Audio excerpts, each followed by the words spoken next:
పక్క నుంచి నిన్న బూట్ క్యాంప్ అన్నప్పుడు మాకు ఒక డౌట్ వచ్చింది. ఏమంటే గురువు గారికి ఫోన్ చేయలేక మాధవనాయుడు సార్కి వినపడుతుంది.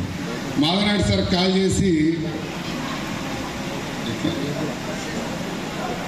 ఓకే ఓకే సో మాధవనాయుడు సార్కి ఫోన్ చేసి వాతావరణం సరిగా లేదు మాధవనాయుడు సార్, గురువు గారి బూట్ క్యాంప్ జరుగుద్దా జరగదా అన్నట్టుగా డౌట్గా అడిగా. నువ్వు అంటే ఫోన్ చేయొచ్చు కదా అన్నాడు.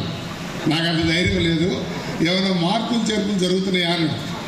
అయ్యా సునామీ వచ్చిన బూట్ క్యాంపు జరుగుతుందని చెప్పినాడు గురువు గారు అని అన్నాడు. వెంబటే నాకు కొంచెం ఆశ్చర్యం వేసింది. వాతావరణ హెచ్చరికలు భారీగా చెప్తున్నాయి, తుఫాన్లు వరదలు ఎక్కడికి వెళ్ళొద్దు అని చెప్పి గోలబాలు చేస్తున్నారు. గురువు గారేమో బూట్ క్యాంపుకి రండి, 2,500 మంది 3,000 మంది ఎస్టిమేషన్. అసలు ఎవరైనా రిస్క్ ఎక్స్పెక్ట్ చేయగలుగుతామా? Unimaginable sir. నాకు రాత్రి నుంచి డౌట్, నిన్న అక్కడి నుంచి బయలుదేరి ఎందుకు మొండిగా నిర్ణయం తీసుకున్నట్టున్నాడు గురువు గారు, ఇది ఎలా వర్కౌట్ అయింది అంటే ప్రకృతికి ఎదురెళ్ళొచ్చా అని భయం వేసింది నాకు. రాత్రి పడుకున్నప్పుడు కూడా అదే డౌట్. రాత్రి కూడా ఆరామ్స్గా మీరు గమ్యం సార్ జరిగిపోతుంది అంటాడు. మరి తుఫాన్ ఎడిపోయిందో, వాతావరణం ఎడిపోయిందో, వానలు ఎడిపోయినాయో, చుట్టుపక్కల నాకు తెలిసి అంతా గందరగోళం ఉంది సార్. ఒక కోటపకొండలోనే వానలేదు. సో ఈ మాట ఎందుకు నా గురించి చెప్పామంటే, ఎంత గొప్ప వ్యక్తి సంరక్షణలో మనం అందరం ఉన్నామనేది నాకు స్టార్టింగ్ అర్థం కాల.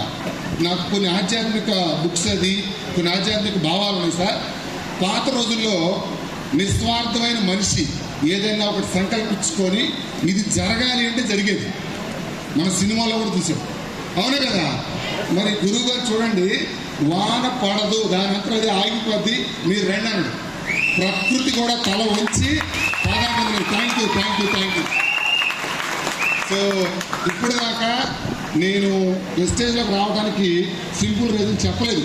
గురువు గారు కూడా స్టార్టింగ్లో ఏమన్నాడంటే, నువ్వు లైఫ్ లాంగ్ వెస్టేజ్లో వర్క్ చేస్తానని చెప్పు అని అనేవాడు. నాకెందుకు లోపల నుంచి వచ్చేది కదా. ఎందుకంటే ఒక 4-5 సంవత్సరాలు పనిచేసి పెద్ద పెద్ద టీములు తయారు చేసి నేను ఎక్కడికి వచ్చిన డబ్బులు వస్తేనే వెళ్ళిపోదాం అనుకున్నా. సో నేను రావడానికి అయితే కారణం అదే సార్. బట్ ఇప్పుడు ఎంఎస్ఆర్ అసోసియేషన్లోకి వచ్చాక, గురువు గారిని చూశాక, ఇంత గొప్ప వ్యక్తిని భగవంతుడు నాకు పరిచయం చేసినందుకు చాలా చాలా చాలా కృతజ్ఞతలు తెలుపుకున్నాను సార్. సో ఖచ్చితంగా వెస్టేజ్లో నేను బతుకున్నంత వరకు ఎంఎస్ఆర్ గారితోనే అది వెస్టేజ్లో.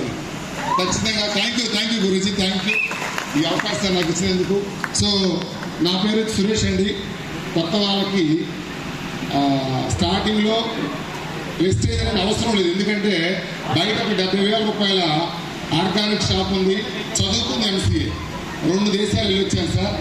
ఒక 30,000 రూపాయలు కాలేజీలో, డిగ్రీ కాలేజ్, ఇంటర్ కాలేజీలో పనిచేసుకునేవాడు. దగ్గర నెలకి ₹1,00,000 ఇన్కమ్ ఉంది. ఎంత నెలకి బయట ₹1,00,000 ఇన్కమ్ ఉంది. అసలు ఏ పని చేయాల్సిన అవసరం లేదు. ఆ టైంలో నేను రావడానికి గల కారణం ఒకటే. నేను వెస్టేజ్లో చేరాక ఫస్ట్ మీటింగ్ ఎంఎస్ఆర్ గారు కొండేపు రావడం జరిగింది. అప్పుడు తన చెక్ ఎంతంటే 10,24,000. ఎంత 24,000. దగ్గరగా నేను అప్పుడు నెలకు 1,00,000 తీసుకుంటున్నా. నాకు వచ్చిన డౌట్ ఏంటంటే, ఎడ్యుకేషన్లో గురువు గారు పెద్ద నా మీద ఎక్కువ చదువుకున్నది ఏం లేదు, బయట ప్రొఫెషన్ పెద్ద ప్రొఫెషన్ ఏం కాదు. నాకు నెలకు ₹1,00,000 రావడం ఏంటి, గురువు గారికి నెలకు 10 లక్షలు రావడం ఏంటి? సో ఏంటి బిజినెస్ ఏంటి అని చెప్పి కొన్ని మీటింగ్స్కి, ట్రైనింగ్స్కి, ఎక్కడ మీటింగ్స్ ఉంటే అక్కడ సార్ వెళ్ళి కూర్చొని ఈ బిజినెస్ ఏంటో స్టార్టింగ్లో చాలామంది కొత్త వాళ్ళకి చెప్పా. వెస్టేజ్ అని ఉంది, డబ్బులు చాలా వస్తాయని చెప్తే వాళ్ళు నమ్మకపోగా మీకు అర్థమైపోద్ది. సో అందుకని చెప్పి ఇలా కాదు, కొంతమంది ఏమో డబ్బులు తీసుకుంటున్నారు, కొంతమంది ఏమో ఇది ఫేక్ అంటున్నారు. సో నేను ఎవరు మాట్లాడినారని చెప్పి ఎక్కడ ఎంఎస్ఆర్ గారు మీటింగ్లు ఉంటే అక్కడికి వెళ్ళి ఎలా చేస్తున్నాడు బిజినెస్, ఏం చెప్తున్నాడు, ప్రతి మీటింగ్లో గురువు గారు చెప్పేది ఏంటి అనేది డీకోడ్ చేసి మీటింగ్స్కి ఎలా తీసుకురావాలి, ఎలా మాట్లాడితే కింద జనాలు వస్తున్నారు, ఎందుకు పెద్ద పెద్ద టీములు పడిపోవడానికి కారణాలు ఏంటి. సో ఇవన్నీ కూడా రీసెర్చ్ చేసి ఒక 6 నెలలు బిజినెస్ రీసెర్చ్ చేయడానికి కేటాయించాను సార్. మిగతా 1.5 year నుంచి ఫుల్ టైంగా చేస్తున్నాను. ఇప్పుడు నెలకు వచ్చి 1,20,000. రేపు డిసెంబర్కి 2 లక్షలు ఖచ్చితంగా గోల్ కాదు సార్, ఖచ్చితంగా తీసుకుంటాను. నెక్స్ట్ డిసెంబర్కి 3 నుంచి 5 లక్షలు పట్టాగా తీసుకుంటాను. So simple sir. ఎందుకు సార్ ఇంత గ్యారంటీగా? ఇందాక చాలామంది గవర్నమెంట్ జాబ్ వాళ్ళు చెప్పారు 10 సంవత్సరాల నుంచి వర్క్ చేస్తుంటే 70,000 రాలేదు. మీరేంటి ఇక్కడికి వచ్చి 1,00,000, 2 లక్షలు, 3 లక్షలు? కొంచెం ఫస్ట్లో డౌట్గానే ఉంటుంది. నేను కూడా డౌట్ పడ్డాను సార్. Simple logic. ఇందాక మన లక్ష్మణ్ సార్ చెప్పారు కదా, వర్క్ చేస్తే లేబర్. మనకు తెలియక చాలామందివి ఏ నెల డబ్బులు ఆ నెల, ఏ రోజు డబ్బులు ఆ రోజు చూసుకుంటూ జీవితాంతం ఒకరి కింద పనిచేస్తూ ఉన్నాం. కానీ ప్రపంచంలో డబ్బులు సంపాదించే వ్యక్తులు ఎవరు కూడా వాళ్ళు పనిచేయరు, వాళ్ళ కింద నెట్వర్క్ పనిచేస్తూ ఉంటుంది. సో ఈ సీక్రెట్ నేను తెలుసుకొని వెస్టేజ్లో నేను రావడానికి కారణం ఒకటే సార్. ఇక్కడ ఫ్రీగా ఐడి ఇచ్చి రూపాయి పెట్టుబడి లేకుండా కొన్ని కోట్ల పెట్టుబడి పెట్టి ఏ నెట్వర్క్ని అయితే బిజినెస్ మ్యాన్ స్థాపించుకున్నారో అదే నెట్వర్క్ని ఇక్కడ మనందరికీ ఫ్రీగా ఐడి ఇచ్చి తయారు చేసుకోమంటారు. సింపుల్గా చెప్పాలంటే ఇప్పుడు నేను ఇక్కడ ఉన్నాను సార్, నా కింద 13,000 మంది నెట్వర్క్ ఉన్నారు. ఎంతమంది? మీ అందరూ కూడా మీ పనులు ఆపేసుకొని ఇక్కడ వచ్చి కూర్చున్నారు. అవునే కదా? మీరు పోకపోతే మీ పని ఆగిపోతే జరిగిద్దా? నేను ఒక వారం రోజులు మీకు కోపం వచ్చి నన్ను రూమ్లో వేసి తలపేసిన నా డబ్బులు ఆగవు. ఎందుకంటే నా పని ఆగదు. ఎందుకంటే కింద ఉన్న 13,000 మంది ఎవరెక్కడున్నారో, ఎవరెక్కడ ప్రోడక్ట్లు కొనుక్కుంటున్నారో నాకు సంబంధం లేదు. అయినా నేను ఎక్కడ కూర్చున్నా డబ్బులు వస్తాను. అర్థమైందంటే కదా సార్? సో ఇది నేను బిజినెస్లో రావడానికి ఫస్ట్ కారణం. ఇంకొక హైలైట్ కారణం ఉంది సార్. అదేంటంటే చాలామంది టైం లేదు అంటున్నారు సార్. ఎక్కడ టైం ఉంది సార్, అది ఎక్కడ పెడుతున్నారో చూడండి. ఎంత గొప్ప వ్యవస్థ అంటే మీరు 10 సంవత్సరాలు చేసినా 15 సంవత్సరాలు చేసినా నువ్వనే వ్యక్తి పని చేస్తే డబ్బులు, నువ్వంటే వ్యక్తి పని చేయడం ఆగిపోతే మన భార్య బిడ్డల పరిస్థితి ఏంటి? Income zero.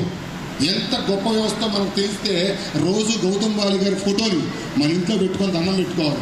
ఎందుకంటే జీరోతో స్టార్ట్ చేశారు సార్. ఇప్పుడు నెలకి 1,20,000 వస్తుంది. ఎంత? ఏదన్నా ఇబ్బంది, ఒక 3 నెలలు ఇంట్లో పడుకున్నా నాకు డబ్బులు వస్తాయి. ఏదన్నా ఇబ్బంది జరిగి నేనేనే వ్యక్తిని భూమి మీద లేకుండా పోయినా, తను చదువుకున్న నా భార్య 2వ తరగతి అయినా కానీ గేటు దాటి అమ్మాయి అడుగు బయట పెట్టకుండా భూమి మీద బతుకున్నంత కాలం అమ్మాయి ప్రతి నెల 1,00,000 ఇస్తుంది. టైం లేక కాదు సార్ మీరంతా, దీని విలువ తెలియక, ఎక్కడ టైం పెట్టాలో, దేనికి టైం పెట్టాలో తెలవక, ఏ రోజు డబ్బులు, ఏ నెల డబ్బులు ఆ నెల వచ్చే దానికోసమేమో ప్రాణం పెట్టి పని చేస్తున్నారు. ఒక్క 2 to 3 years పని చేయండి, నువ్వు ఉన్నా లేకపోయినా నీ భార్య బిడ్డలకు జీవితాంతం నేను అండగా ఉంటానంటే ఇక్కడ టైం లేదంటున్నారు. ఇది అర్థం కాదు సార్. సో మీ ఇష్టం సార్. జీవితాంతం ఒక కింద పనిచేస్తూ బానిసలాగా బతుకుతారు. జస్ట్ 3 సంవత్సరాలు ఇక్కడ పనిచేసి నీకు నువ్వు రాజులాగా బతికినంత కాలం ఉంటారు. మీ ఇష్టం sir. Thank you very much.